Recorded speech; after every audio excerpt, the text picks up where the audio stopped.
चलिए dear student of class 8, हम लोग पढ़ रहे हैं आपका पॉलिटिकल साइंस से लेसन 4, जो कि बच्चों आपके सिलेबस के अकॉर्डिंग हम लोग पढ़ रहे हैं। वो है अंडरस्टैंडिंग लॉज। अंडरस्टैंडिंग का मतलब होता है समझना, लॉज का मतलब होता है कायदा कानून।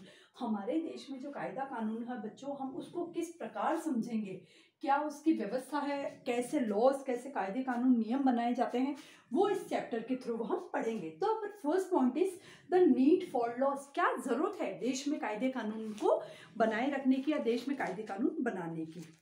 We have seen in earlier chapters this society which has a large number of people, different views, aspirations and the resources living together must have some rules to follow if peace, harmony, progress is to be ensured.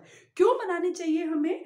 ताकि दुनिया में piece, शांति, harmony, लयबद्धता और progress हो। क्या reason है? मैं यहाँ पे कह सकती हूँ पहला रीजन है पीस।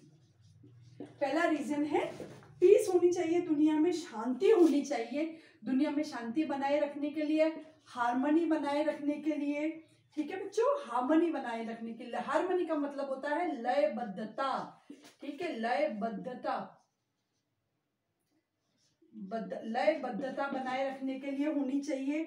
इसके अलावा प्रोग्रेस, इसके अलावा क्या होता है बच्चों? प्रोग्रेस यानी प्रगति करने के लिए, प्रोग्रेस करने के लिए लयबद्धता, लोग आगे अच्छा अचीवमेंट्स अचीव करें, इसलिए लॉस, कायदे कानून की जरूरत होती है। That is why in all civilise society, इसीलिए सारी सिविलाइज सोसाइटी है वहां पे कोई ना सम रूल्स और laws are framed and system is to put place to ensure the enforcement of these laws and the punish those who do not follow these laws. इसीलिए एक सभ्य समाज में, है ना, सभ्य समाज में कायदे कानून बनाए जाते हैं। जैसे हमारे घरों में भी होता है बच्चों कि हमारे घर के भी कुछ कायदे कानून क्यों होते हैं? ताकि आप लोग जो है वो सही बिहेवियर सीखे, आपका जो अच्छी चरित्र निर्माण हो, है ना, इन सारी चीजों के लिए कुछ कायदे कानून बनाए जाते हैं। इसी तरह देश को आगे बढ़ाने के लिए, देश में पीस, हार्मनी और प्रोग्रेस करने के लिए देश में कायदे कानून बनाए जाते हैं, ताकि उस देश का, उस स्टेट का अच्छा विकास हो सके, वहां पे एक सिस्टम डेवलप हो सके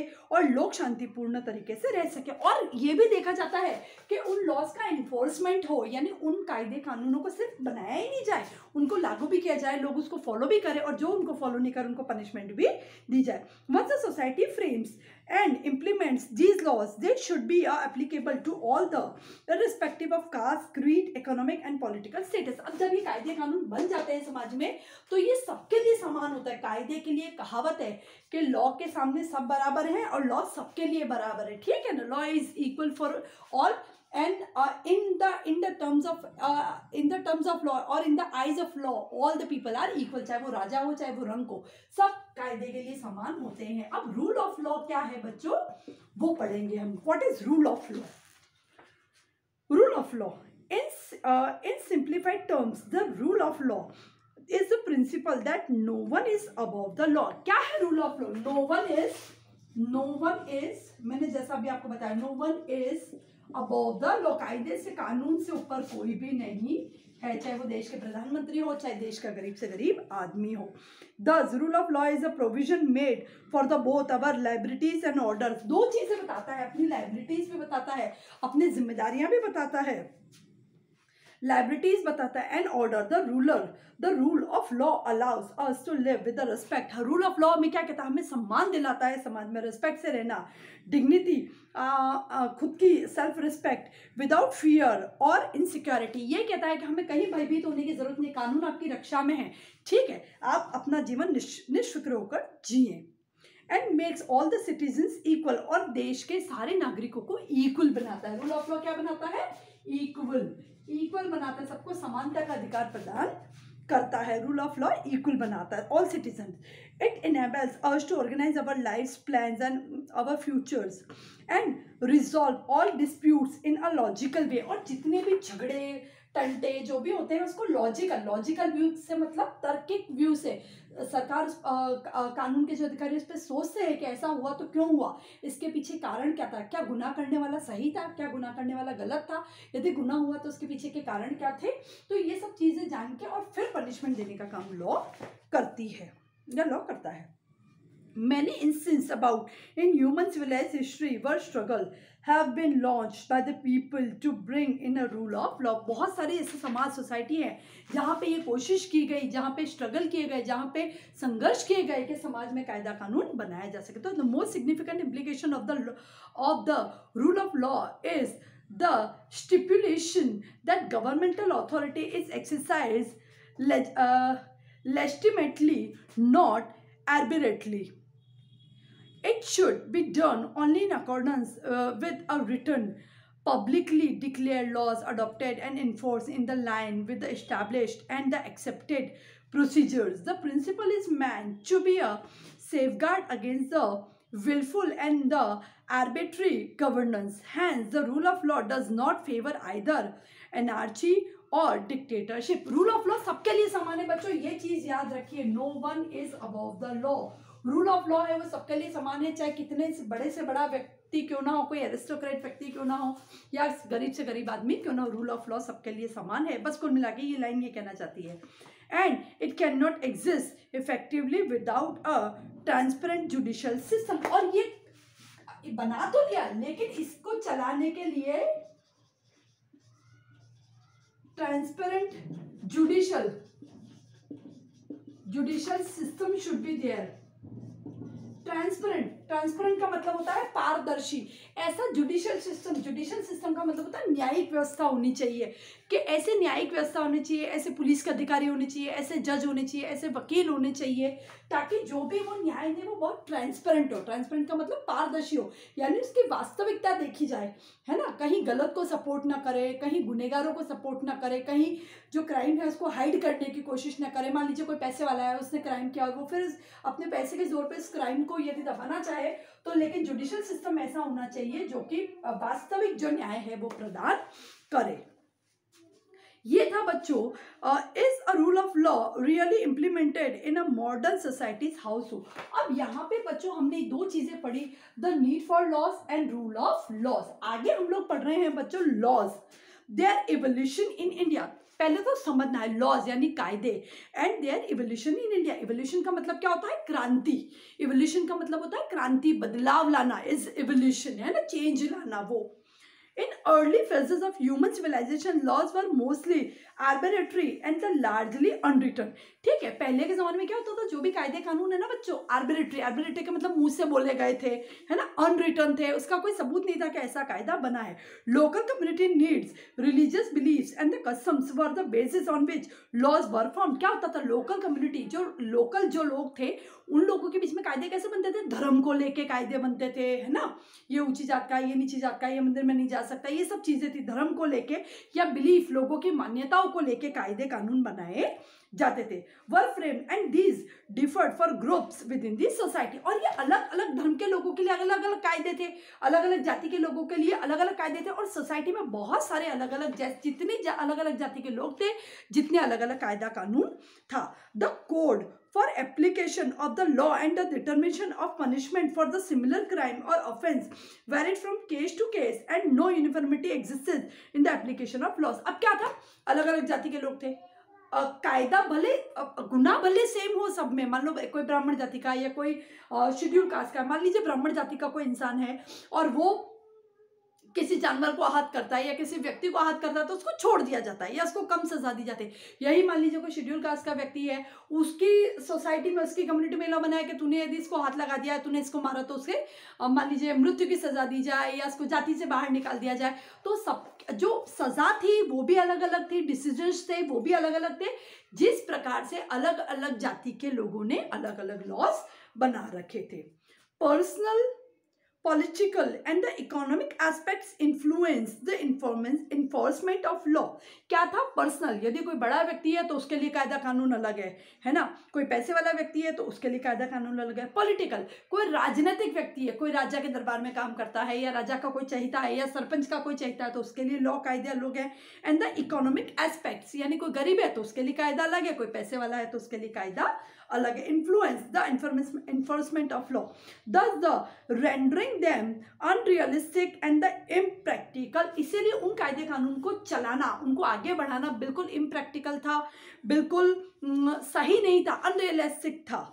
Moreover, the Indian social orders was a rife with the evil and the corrupt practices of the caste system. Bharat में कास्ट सिस्टम था, जातिवाद जिसको हम कहते हैं बच्चों, जैसा मैंने आपको भी एग्जाम्पल बताया, ऊंची जाति के लोग, नीची जाति के लोग, वो भी यहाँ मौजूद था. सब्जुगेशन ऑफ वुमेन, महिलाओं के ऊपर अत्याचार, महिलाओं का दमन जो था, and economic inequality was it's widest. और इसके साथ साथ आर्थिक असमानता भी भारत के समाज में मौजूद थी, जो कि कायदा कानून किसी के लिए सही नहीं रहने देती थी. गरीबों के लिए अलग कानून है, अमीरों के लिए अलग कानून है.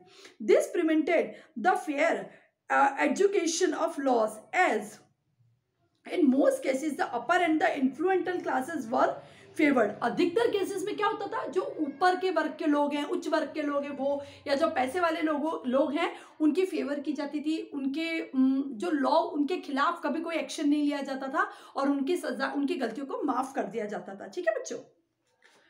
Favoured women rarely receive justice, as society looked down up women and though them to be the inferior to the man folk. महिलाओं के साथ बड़ा अत्याचार था, महिलाओं को समान अधिकार प्राप्त नहीं थे, महिलाओं को नीची नजरे से देखा जाता था, निम्न वर्ग से देखा जाता था. उनके लिए न्यायपालिका मर्दों के बराबर नहीं थी, पुरुषों के बराबर उनके लिए न्याय की सुविधाएं नहीं थी. हर मामले में यदि पुरुष और महिला का केस है तो महिलाओं को कल्प्रेट या महिलाओं को गुनहगार माना जाता था. Even the supposedly well administrated Mughal regime saw the rulers who dictated laws as per their personal whims and the fancies, and the arbitrariness prevalent in the enforcement of the laws. और यहाँ तक कि हमने मुगल राजाओं के ज़माने में भी जो लॉज, कायदे कानून थे, उन्होंने अपनी मर्जी से बनाए, अपने मूड के अकॉर्डिंग लॉज बनाए थे. The British during the 2000 years long rule in India framed the laws which favored their own political and economic interests. हर आदमी आया, उसने अपने हिसाब से रूल्स और लॉज जो थे बच्चों वो बनाए. अब हम बात करते हैं बच्चों, यहाँ पे कॉलम में हम बात करते हैं 200 साल ब्रिटिशर्स थे. ब्रिटिशर्स जो थे, ठीक है बच्चों, वो भारत आए, उन्होंने अपने 200 साल यहाँ पे राज किया और उन्होंने अपने जो कायदे कानून थे वो अपना इकोनॉमिक ग्रोथ, इकोनॉमिक और पॉलिटिकल ग्रोथ, आप और बड़ी हायर क्लासेस में जाएंगे बच्चों और आगे पढ़ेंगे कि अंग्रेजों ने क्या क्या कायदे कानून बनाए थे.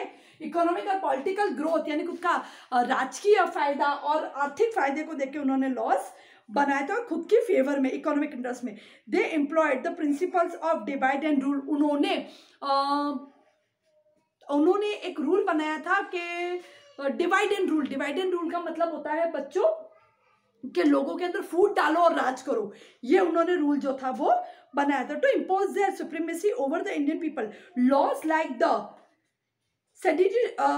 Sedition act 1817 and the Rowlatt Act 1919 were enacted, which enabled them to arrest any person and hold him or her without trial. 1919 में उन्होंने रोलेट एक्ट बनाया. रोलेट एक्ट क्या कहता था बच्चों? रोलेट एक्ट ये कहता था कि अंग्रेज जब भी चाहे अपनी मर्जी से भारत के किसी भी नागरिक को उनकी इच्छा से जेल में डाल सकते हैं, कैद में रख सकते हैं, विदाउट एनी ट्रायल, यानी जज के सामने भी उनको ले जाने की उनको जरूरत नहीं थी. वो अपनी मर्जी से किसी को भी उठा के जेल में डाल सकते थे according to Rowlatt act 1919, which enabled them to arrest any person to hold him or her without trial. Lord Dalhousie came up with the expansionist doctrine of lapse. Lord Dalhousie ने doctrine of lapse नाम का कायदा जो था वो भारत में लेके आए थे, which allow the British to occupy and control all such territories that had no natural male heir to the ruler. Even such a basic necessity as a salt was taxed. Lord Dalhousie ने doctrine of lapse नाम की जो policy थी वो भारत लेके आए. उनका ये कहना था कि जो भी राजा जिसके कोई वारिस नहीं है, डॉक्ट्रिन ऑफ लैप्स का तात्पर्य ये था बच्चों, लॉर्ड डेलहाउसी भारत लेके आए थे इस कायदे को. उन्होंने भारत में एक कायदा बनाया था जिसके तहत झांसी की रानी ने युद्ध किया था. डॉक्ट्रिन ऑफ लैप्स का मतलब ये था कि जिसके भी वारिस नहीं है जिस राजा के, उसका राज्य स्वतः ही अंग्रेजों की टेरिटरी में शामिल हो जाता था. और झांसी की रानी लक्ष्मीबाई ने इसका पुरजोर विरोध किया था. और इसके अलावा उन्होंने बेसिक चीजें जैसे सॉल्ट था बच्चों, उन्होंने 1930 की बात है, गांधी जी ने सॉल्ट, उन लोगों ने सॉल्ट पर टैक्स लगाया था ब्रिटिशर्स ने। 1930 में गांधी जी ने दांडी मार्च जो थी वो स्टार्ट की थी, वो इसी के खिलाफ थी, खिलाफत आंदोलन था कि वो नमक पर टैक्स देना नहीं चाहते थे। All such laws were repulsive and against the will of the Indian people. ये जितने भी कायदे कानून बनाए गए थे भारत के लोगों के विरोध में थे, भारत के लोगों के खिलाफ थे। It were these repressive laws which led the Indians to revolt and struggle for the independence. यही कारण था कि भारत के लोग जो थे उन्होंने आज़ादी के लिए संघर्ष किया, स्ट्रगल किया और अपने देश को आज़ाद कराने के लिए वो आगे बढ़े, so that they could have a laws which were in their interest and not mere tools of exploitation in the hands of the British ruler for the benefits of the British Empire। Britishers जो भी rule बनाते थे वो खुद के फायदे के लिए बनाते थे, खुद का राज्य जमाने के लिए बनाते, इसीलिए भारत के लोगों ने उसका विरोध किया। भारत के लोगों ने इसीलिए विरोध किया कि ये जो कायदे कानून है ये हमारे वेलफेयर के लिए नहीं है, हमारी भलाई के लिए नहीं है, और हम ऐसे कायदे कानून चाहते हैं जो हमारे देश का विकास करे, हमारा विकास करे, ना कि हमारा शोषण करे। Gradually many Indians began joining the legal profession। धीरे धीरे करके भारत के बहुत सारे ऐसे लोग थे जिन्होंने लीगल प्रोफेशन। अब बच्चों एक वर्ड है legal profession, what does it mean? Legal profession का मतलब होता है कानूनी, legal profession,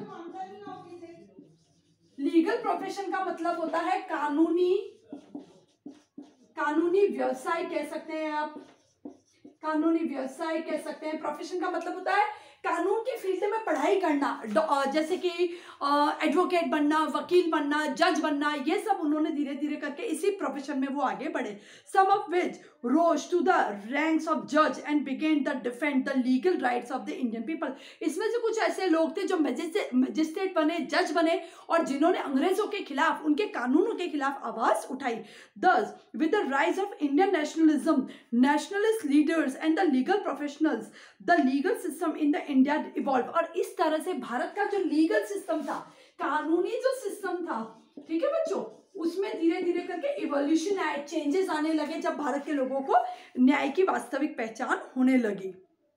The legal system in the India evolved and more fair, rational, relevant laws were framed। rational, ज़्यादा सुटेबल, रैशनल का मतलब यहाँ पे सुटेबल हो सकता है, भारत के लोगों के लिए जो सुटेबल थे ऐसे लॉज बनाए गए, ऐसे कायदे बनाए गए। फ्रेम्ड करना यानी उनको घड़ना या उनको बनाना। आफ्टर द इंडिपेंडेंस यानी भारत की आज़ादी के बाद, after the independence the Indian government brought in the constitution of India and thereafter the elected representative of the people in the concert with the legal professionals and the learned citizens began the procedures of the enacting laws that were in accordance with their desires and wishes of the Indian people। Bharat की आज़ादी के बाद constitution बनाया गया, भारत का संविधान बनाया गया, और ऐसे संविधान में जो पढ़े लिखे, जो लोग, जिनको कानून का ज्ञान था, ऐसे लोगों को भी शामिल किया गया संविधान के रचना के वक्त, और उन्होंने फिर ऐसे कायदे कानून बनाए जो कि भारत के लोगों के फेवर में थे।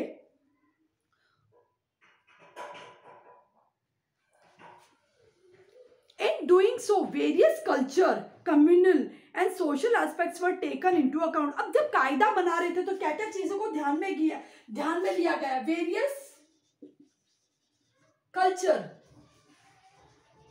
अलग अलग लोगों की संस्कृति थी, उसको ध्यान में लिया गया जब भारत के कायदे कानून बनाए गए। कम्युनल यानी जाति को ध्यान में लिया गया कि भारत में अलग अलग जाति के लोग रहे। And the social aspect, social aspect का मतलब क्या होता है बच्चों? सोशल एस्पेक्ट का मतलब होता है सामाजिक मुद्दे। सोशल एस्पेक्ट का मतलब होता है सामाजिक मुद्दे। तो भारत में जब कायदे को, लॉज को फ्रेम किया गया तो इन तीन चीजों को ध्यान दिया गया। वेरियस कल्चर को ध्यान दिया गया, कम्युनल, जो अलग अलग कम्युनिटी, अलग अलग जाति के लोग भारत में बसते हैं, इस चीज को भी ध्यान दिया गया, और सोशल एस्पेक्ट, लोगों के सामाजिक मुद्दे जो थे उसको भी ध्यान में रखा गया, यानी भारत के समाज को भी ध्यान में रखा गया। So that laws could be made as practical and the sensitive to the people's aspirations as possible. The foundation on which the entire legal and the judicial system stood was the principle of rule of law। अब पूरा जो पूरा law framing हुआ, पूरे कायदे बने, उसका base में था रूल ऑफ लॉ। क्या था बच्चों उसके बेस में? Rule of law. और रूल ऑफ लॉ हम पढ़ चुके हैं। रूल ऑफ लॉ क्या है बच्चों? रूल रूल ऑफ लॉ हम पढ़ चुके हैं। रूल ऑफ लॉ का मतलब है कि कायदे से बड़ा कोई भी नहीं है। द रूल ऑफ लॉ क्या कहना चाहता है कि भाई no one is above the law. Rule of law क्या कहना चाहता है? No one is above the law. कायदे से बड़ा कोई भी नहीं है, चाहे वो देश का प्रधानमंत्री हो, कोई राजा हो, बड़े से बड़ा बिजनेसमैन हो, गरीब से गरीब आदमी हो, कोई भी कायदे कानून से बड़ा नहीं है। जब भी देश में लीगल जो लॉज बनाए गए, कायदे बनाए गए, कानून बनाए गए, तब इस चीज को, रूल ऑफ लॉ को बिल्कुल दिमाग में रख के फिर जितने भी कायदे कानून थे वो बनाए गए। तो अभी हमने पढ़ा बच्चों लॉज के बारे में, इसकी नीड्स क्या होती है हमने वो पढ़ा। रूल ऑफ लॉ क्या है ये आपको याद हो जाना चाहिए बच्चों। रूल ऑफ लॉ क्या कहता है? No one is above the law, कोई भी कायदे कानून से बड़ा नहीं। इसके बाद हमने पढ़ा laws their evolution in India. Bharat में कायदे कानून कैसे बदलते आए। पहले राजा महाराजाओं के थे, फिर ब्रिटिशर्स आए, उन्होंने अपने इकोनॉमिक इंटरेस्ट के लिए, अपने खुद के लाभ के लिए अलग अलग फायदे बनाए, अपने पॉलिटिकल इंटरेस्ट के लिए उन्होंने बनाए। जैसे मैंने आपको एग्जांपल दिया कि लॉर्ड डेलहाउसी ने डॉक्ट्रिन ऑफ लैप्स लेके आए थे। इसके अलावा रोलेट एक्ट आया था भारत में। इसके अलावा सॉल्ट पे टैक्स किया गया था, तो हमने उसका विरोध किया धीरे धीरे। फिर लोग, इंडियन जो लोग थे वो भी लॉ की फील्ड में पढ़ाई करने लगे, आगे बढ़ने लगे, उन्हें लॉज का, कायदे कानून का ज्ञान हुआ। और फिर आफ्टर द इंडिपेंडेंस, भारत की आजादी के बाद संविधान की रचना की गई। और संविधान की रचना के वक्त जब लॉ बनाए गए, कायदे कानून बनाए गए, तो इन सारी चीजों को बिल्कुल दिमाग में रखा गया। वेरियस कल्चर, अलग अलग संस्कृतियों को ध्यान में रखा गया।